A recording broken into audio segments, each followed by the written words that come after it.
Okay, so here we are in Photo P. We're going to go click on New Project.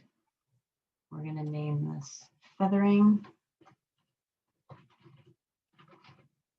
And we're going to change the, make sure that your drop-down units are in inches. Width is going to be 8.5. And height is going to be 11. 72 is fine. Transparent for the background, create. So then you are going to File, Open in Place. You're going to choose your image.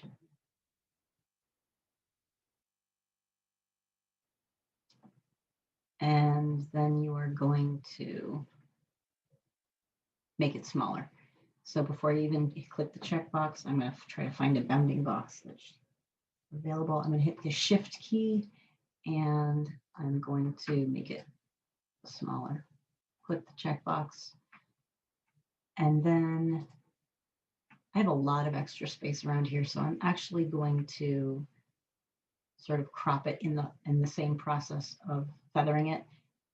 But first thing I need to do is rasterize my image because we have that little square in my layers palette. So I'm going to Layer, Rasterize. Now that little square is gone, and I'm going to make my selection. And like I said, I'm going to crop it at the same time. So I'm just choosing the part with the object in the middle. So then I'm going to select, modify, feather. I'm going to leave it at 8 pixels. I'm going to say OK. You can see that it feathered it because it rounded out the edges. And then I need to select inverse because I want the outside of the image to be selected. And then I'm going to backspace on my keyboard. So now not only did it make it a little bit smaller, but it feathered the edges. So from there, I can edit free transform and rotate it just a little bit so it's not, everything isn't perfectly straight. Click the checkbox. So to show you again, File, Open in Place. And then I'm going to choose my image. I'm going to go with this one. I think these guys are cool looking.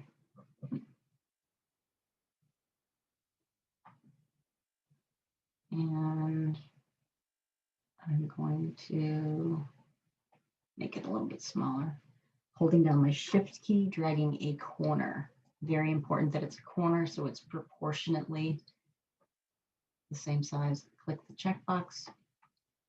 So again, I have the Smart Object square. I need to go Layer, Rasterize. So then I'm going to select my image, select, modify, feather. I'm going to leave it at 8 pixels. OK. And then again, up to select. This time I'm going to inverse. And then I'm just going to backspace on my keyboard. And there we are. So again, I'm going to edit, free transform.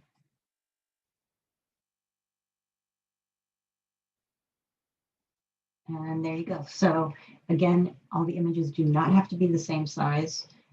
And you can overlap them. So if I wanted to maybe put this little dude here, and then obviously, since he's being covered, I would drag the layer above, and you would see him there, and I could compile all of them that way.